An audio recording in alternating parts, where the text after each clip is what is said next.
afternoon, everybody. My name is Stephanie Meyer, and I'm the Senior Vice President, Chief Nursing Officer, and Incident Commander at Children's Mercy Hospital. The events that happened yesterday at Union Station that we all witnessed and are now trying to process hit really close to home for every single one of us. The impact is not only on the entire community, but especially on our children. As I shared last night, we treated 12 patients, 11 of which were children ranging in ages from 6 to 15. 9 of those children were treated with gunshot wounds. And I'd like to give you some good news today and update you that out of all of the children we have treated, we only have 3 left in the hospital, all of which will recover from the injuries they had yesterday. I think it's important that we talk about the tragedies and the lasting impact they're going to have on the mental health of not only the community, but all of our. And update you that out of all of the children we have treated, we only have 3 left in the hospital, all of which will recover from the injuries they had yesterday. I think it's important that we talk about the tragedies and the lasting impact they're going to have on the mental health of not only the community, but all of our kids. For those that were injured, those that witnessed it, whether they were present at the rally and parade or whether they watched it on TV, and especially for all of our first responders and all of our healthcare workers who were down there responding, whether in the event itself or afterward to the tragedy as they came. We had teams located at Adele Hall, and they executed flawlessly. I want to thank each and every one of them from the bottom of my heart for doing what they do best and bringing our A game. It's their commitment to the community, to the kids, and to every single one of us that makes this an amazing place to be, Children's Mercy and Kansas City. I want to make sure that the teams that were on site understand that the way those kids came to us, triaged beautifully, packaged, allowed us to treat every single one of them in a manner that nobody else can do. The tragedy in this community was met with strength, compassion, and absolute preparedness, and I could never have been more proud.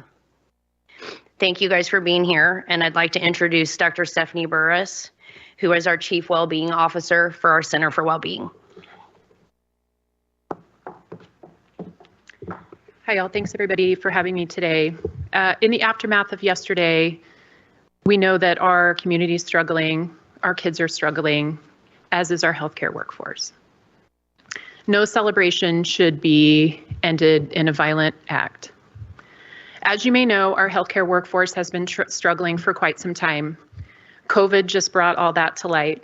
And so events like yesterday really bring home that we need to support our healthcare workforce. And that is part of my role and my team's role in the Center for Wellbeing, is making sure all of those first responders and all those amazing healthcare workers that responded yesterday with grace and dignity and to their best of their ability in their training. We are all grieving as you are. Many of our staff have young children, and they were concerned about where they were at and couldn't locate them. Yet they showed up and they took care of the kids in the best way they knew how. Now our role is to support them. We are all grieving and will grieve in different ways. Some are heartbroken today, some will be heartbroken next week, some will be in a month. And we have resources here to help them, and that's what makes Children's Mercy so magical, is that we have those resources. We have our team on site offering in-person and virtual one-to-one support sessions. We have our wonderful facility dogs that we are blessed to have that are here providing staff support and comfort, as well as many other resources available. Now I want to introduce Dr. Shelly Sullivant, who is a child and adolescent psychologist or psychiatrist here at Children's Mercy in our developmental and behavioral health. Thank you all for being here. I'm here really to help provide some guidance on how to talk to your children through this senseless tragedy. And I want to just acknowledge that I don't have any magic. I don't have any magical words. I struggled with this conversation with my own children last night. All of us are tired of having this conversation. So I want to encourage you to do what you can. And one of those most important pieces is to be present.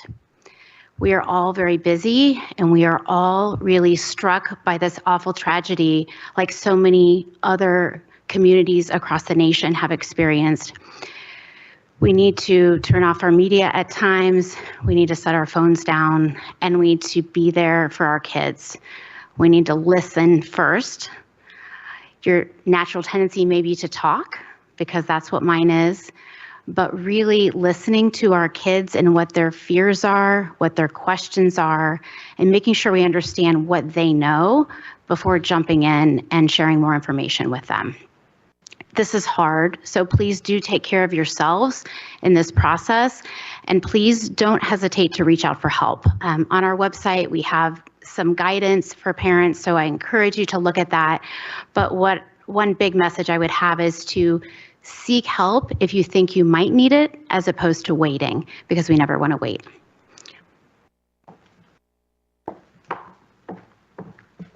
All of the resources that we've talked about are available on our website for those of you who are watching, and are available for our team as well. I wanted to thank our entire community and all of you for the outpouring of love and support that we've received. It makes it one of the amazing reasons that we work here, and I could not be more thankful. So we're happy to take some questions if you have any. How extraordinary is it to have young patients, not victims?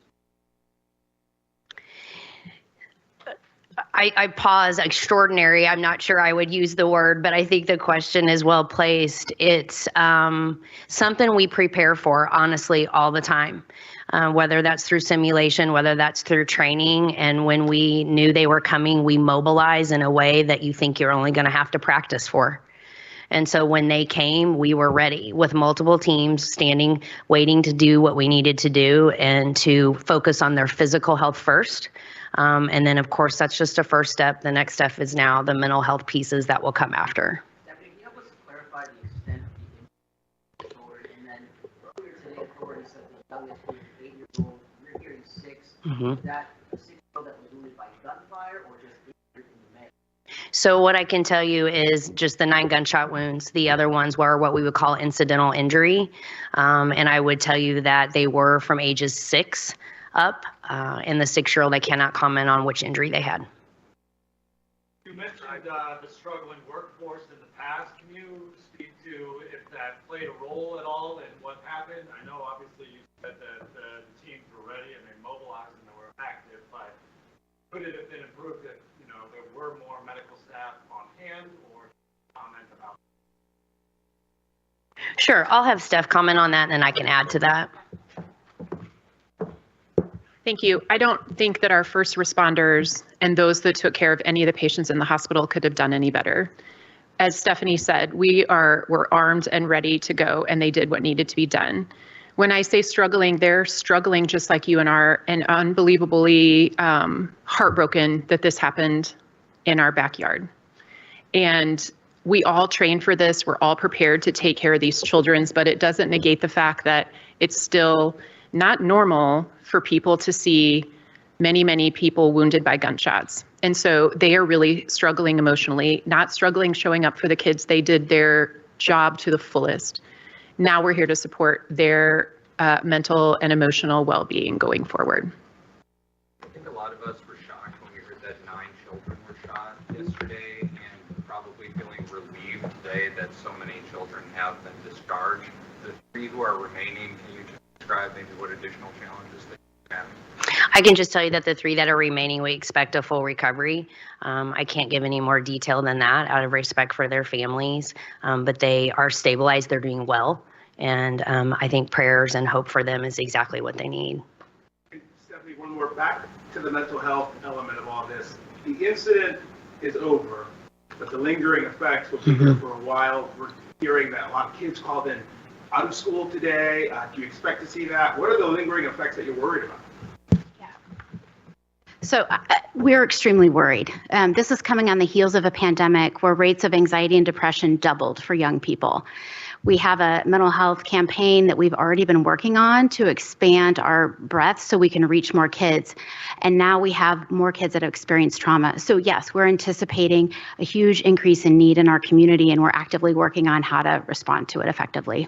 But it's a big task. Last question for the families here. What can you tell us about what they've been telling you, what they've been feeling, seeing their kids in this situation that, frankly, no parent should ever have to see their children? Right.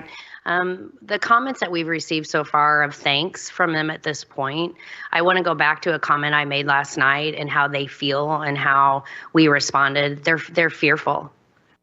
They're scared.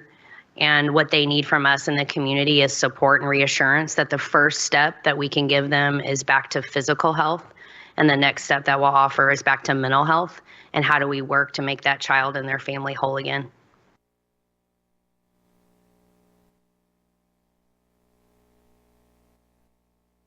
So the Chiefs players have been extremely supportive, as well as the Chiefs organization. They have reached out to us, and we're managing that accordingly.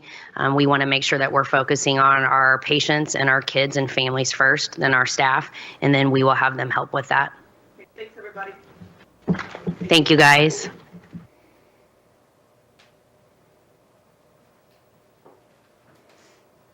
All right, well, we just heard from officials at the Children's Mercy Hospital in Kansas City after providing care to patients after the shooting at the Chiefs parade yesterday. And very good news there. They said that most of the children that they were treating have already left the hospital. The 3 that are left in the hospital all are expected to make full recovery. So that is great news there. They said those children that they treated, 11 children ages 6 to 15, 9 of those with gunshot wounds.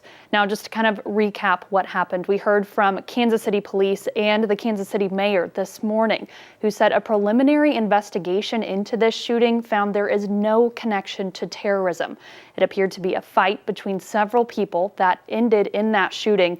Now, there was a total of 22 other shooting victims who range in age. We heard half of them were children. There was one victim who has died. Elizabeth Galvin, also known as Lisa Lopez Galvin, died after she was shot at the rally yesterday. Police also said 3 people have been detained, 2 of which are juveniles. Now, the names of any of those people have not been released. Mayor Quentin Lucas was asked this morning if the city will stop having large events after the shooting, and here's what he had to say to that. I do think that there is a gun violence challenge in this community and many others, and there certainly is a gun violence challenge as it relates to major events. That, however, does not mean that Kansas City will stop having major events. We will do all we can to make sure people are safe. Now, another element being brought up, Mayor Quentin Lucas talked about this earlier this morning, and we just heard from Children's Mercy, the mental health aspect of this. There are ways that parents can talk to their children, many resources online. I've also spoken to some mental health experts about this today, so we will have more information coming up later in the day. But for right now, we're going to send things out to our crews who are live in Kansas City. After hearing what hospital officials have had to say today, Nia Henson, Mitchell Kaminsky, what can you tell us about what we just heard? Well, Morgan, there was a bit of confusion earlier. So last night, the hospital had told us that the ages of the victims had ranged from 6 to 15 years old. And then earlier today, the Kansas City Police Department said the victims were ranging from 8 to 47 years old total. So the clarification on that was the youngest child admitted from injuries from the parade was 6 years old. The youngest child to suffer a gunshot wound was 8 years old. So there were a total of 12 patients admitted to Children's Mercy Hospital. 11 of those were children. Of those 11, 9 had suffered gunshot wounds, but we did hear some good news today that most of them have been released, all except for 3, but they are all expected to recover. So that is good news. And you were talking about it a little bit earlier. The problem is that there's still going to be some lingering effects mentally. And the point that was brought up, we just got out of a pandemic and anxiety was at an all-time high. And now you have an event like this, which is supposed to be celebrating the city, a Super Bowl championship. They're there to have a good time with their friends and family. And now you have to deal with the trauma of gunshots going off. So they did address that, and I think it is a good point. So while the physical injuries may heal, it may take a little bit longer for mental injuries to heal, but doctors said they are going to be working with patients to help with that. They also said that there was several members of the Kansas City Chiefs that reached out that wanted to help, and they are working with them to kind of coordinate some appearances moving forward. We also got an update earlier today from some of the other patients that were admitted across the street, and Nia, you have more on that. Yeah, so University Hospital just across the street, like Mitchell just mentioned, they had a press conference at 1 p.m. They were able to tell us that 5 out of those 8 patients that they saw were released. 1 of those patients remaining is in stable condition. 2 of those other ones are in critical condition in the ICU. They said that out of those 22 people, or I guess 23 people, I should say, that were hurt in that shooting, those 2 that were the most injured were brought to that hospital. Those are the 2 that are remaining in an intensive care unit currently. They said that they are doing better, that they're improving overnight, and they do hope to have another surgery done at some point today. What they did say, which I thought was interesting, was that one of the younger men, we did ask for if they could give us any more clarity about the ages or identities of these people. They couldn't tell us that due to HIPAA laws, but they did say that the younger man, they believe he's over 18, and that if he didn't come to the trauma center when he got there, that he most likely would have died. They even added that 90% of people with that type of injury do die from it, unfortunately. So it's definitely some good news there. And it was also interesting that both these hospitals had special precautions in place just in case events like this happen. They both hope they never have to use them, but that training did pay off, because you mentioned the quick response definitely helped save many lives here in Kansas City. Absolutely, and that was something that they kept touching on. A lot of them condemned the work of their doctors for sure. But again, like I did mention, they are hoping that those 2 patients that are in critical condition can get surgery later today, and hopefully we will be able to update you with the conditions of them at some point later today or later this week. But for now, reporting live alongside Mitchell Kaminsky, I'm Nia Ensign, ABC 17 News. Nia, Mitchell, thank you for that reporting and for covering this story all day long. Now, Mid-Missouri, we will continue to get updates and bring you the latest information as we get it. Make sure to tune back into ABC 17 News at 5 in just a few hours.